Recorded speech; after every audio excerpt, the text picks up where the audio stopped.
X82's Reviews. Hello and welcome to another episode of X82's Reviews. And in this episode I will review Kingdom Hearts 358 Days Over 2 for the Nintendo DS. Now the first time that I heard that a Kingdom Hearts game was coming to the Nintendo DS was from the Irate Gamers. Yes, you heard that correctly. Irate Gamers E3 2009 recap video. And I was excited immediately. In fact, I was so excited that I pre-ordered it from GameStop. And it was the first time that I pre-ordered anything. So was it worth it to be the first game that I pre-ordered? Let's find that out, shall we?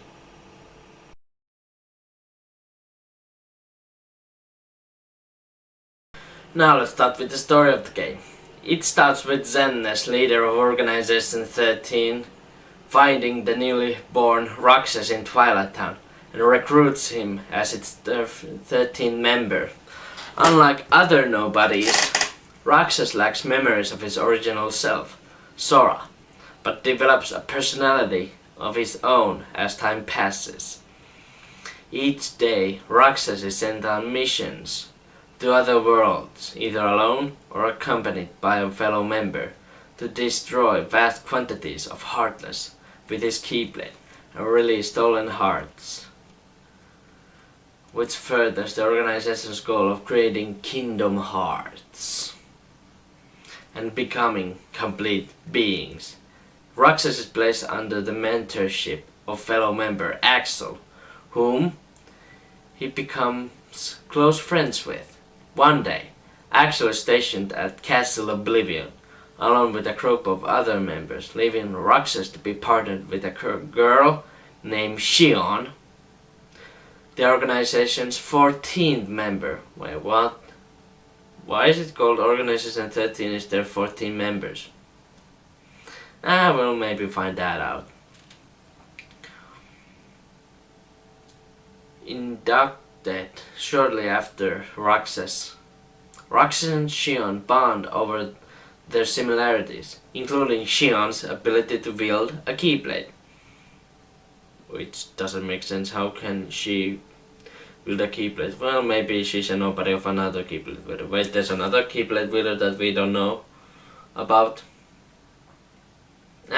Maybe we'll find that out too. And lack of memories of her past. Okay, so the somebody of Shion is still alive, not as a Heartless, like Sora.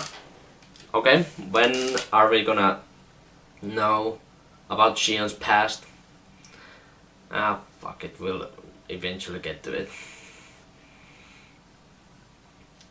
Sometime later, Roxas falls into a coma caused by the alteration of Sora's memories and does not revive until several weeks later when Axel returns from Castle Oblivion as the only survival of the group. Over time, Shion develops a friendship with Roxas and Axel, eating sea salt ice cream, which I really want to eat. I really want to taste sea salt ice cream. Maybe it's fucking delicious. With them after missions at the Twilight Town clock tower. Shion soon falls into a coma after failing to eliminate Riku. Like Roxas, she has visions of Sora after waking.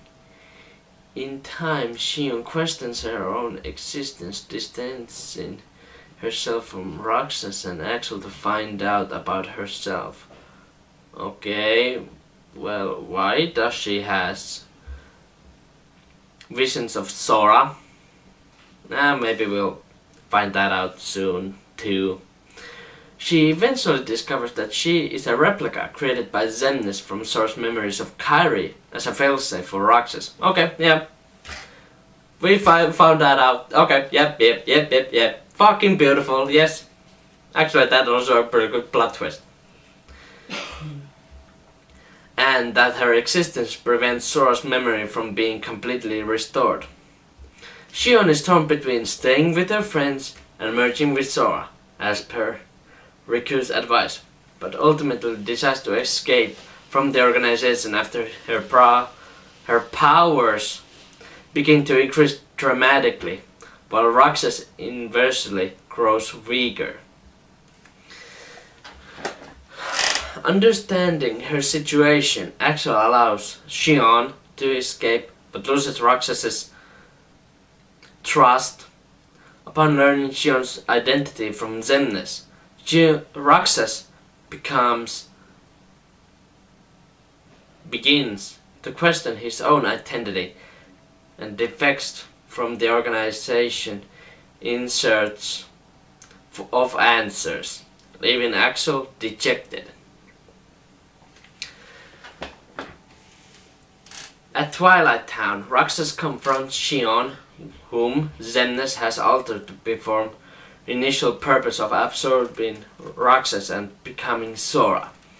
After being defeated, Shion requests Roxas to stop Xemnas' plan before dissipating and merging with Sora, causing everyone's memories of her to gradually vanish.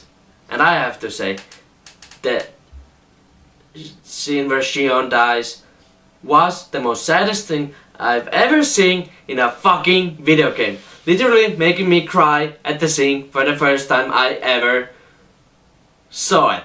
And you can call me the crybaby all you want, but that was a sad scene.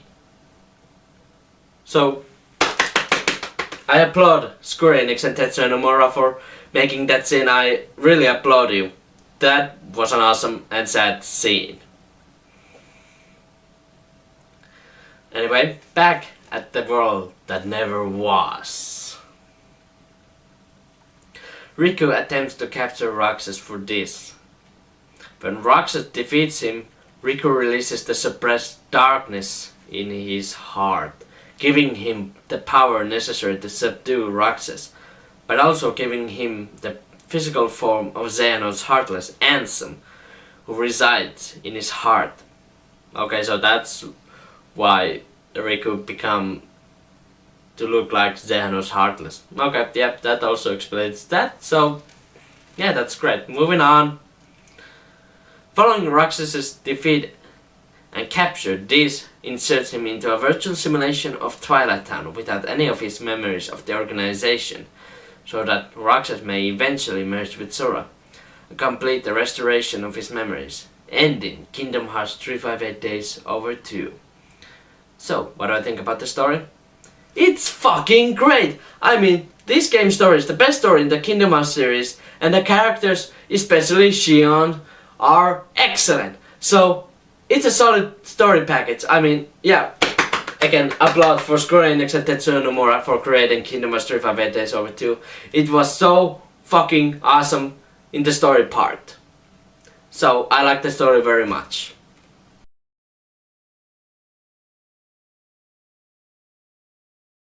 Now for the presentation. For a DS game, the game looks good enough. The graphics are good, but the character models could have been more detailed in my opinion. On the other hand, the cutscenes are very well made for DS standards. Now I'm not talking about the in-game cutscenes, even though they look good enough. I'm talking about the FMV cutscenes, if I said that right. The music are also really good. Again, Yoko Shimomura, I don't know how you create these tracks, but don't stop. You are a fantastic music creator. Some of my favorite tracks are Destiny's Force, Dearly Beloved, Tension Rising, Sacred Moor, Factor to the Heavens, and this track called Music pour la Tristesse de Xion, also known as Xion's theme, which is the saddest song in the whole Kingdom Hearts series. Don't believe me? Listen to it yourself.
Isn't it a sad song? I thought so.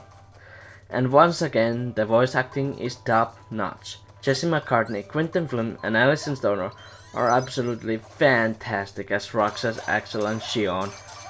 And their chemistry is fantastic. It really shows how they care about each other as friends, and it makes even more sad what happens at the game's end. Wayne Allwine does a good last voice job as King Mickey before he died. So good job, man, and rest in peace. Kirk Thornton also does a fantastic job as Syx, and Christopher fucking Lee is back as the voice of this, which is fucking awesome! Excuse me for that. So yeah, I like the presentation very much.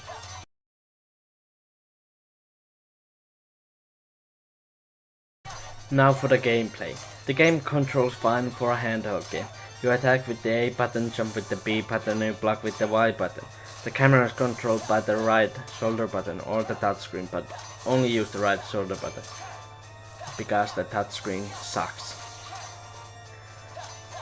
The left shoulder button is used to access to the shortcut menu. Now that I've explained the controls, let's talk about the new game mechanics. First off, the limit breaks that are a new addition to the series. When the player's HP drops into a low yellow section of their HP bar, limit break can be initiated by holding down the A button for a few seconds. Depending on which character the player is controlling, a powerful element-based attack will be performed. Example, Roxas goes into a frenzy, shooting around in an aura of light while hurling light crosses on every finishing attacks, or damage rocking out on his sitar, sending pillars of water out of the ground. A second stage of limit break, called Final Limit, can also be used, which increases their attacking power. For example, again, Roxas sending pillars of light out, and Damex's water blast are accompanied by a watery explosion. Unlike limits from Kingdom Hearts 2, players can take damage when attacked while performing their limit break, although it's much less, and the limit breaks are awesome. Now the panel system. I have to say that it was quite executed very well. Here is how the panel system works. You can equip new keyblades with gear panels. Also you can create more powerful gear or more ability or magic based, like with some trinkets. You can use items and magic with the item and magic panels, and you even have to equip your levels by adding another pen to a package. Wait, what? You have to equip your levels? What kind of bullshit is that? I can hear almost every one of you yelling that, but believe it or not, it is done rather well. Yes, you have to equip your levels and your magic and items, but in my opinion they're done very well, because you get more space when for a backpack, and you get panels that can double, triple, or even quadruple your level number and your magic number. So yeah, I had no problems with the panel system, but I had problems with the mission structure. Some of the missions are fine, but some of like the investigation missions feel like pointless padding. So I like the gameplay for the most part.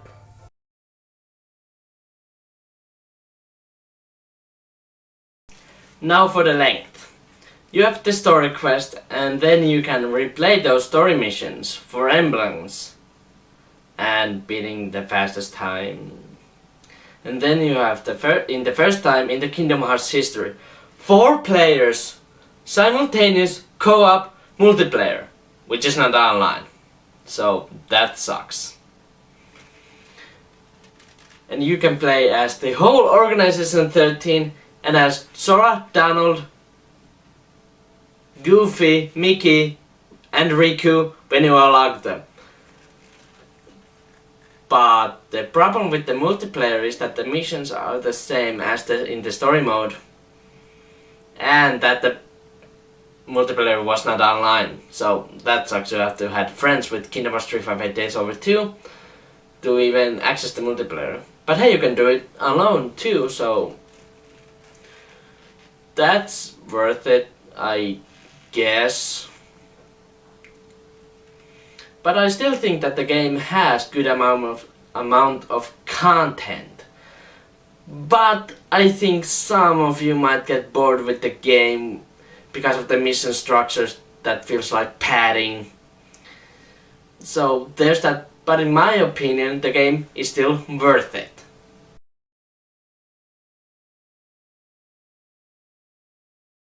And finally, the final verdict.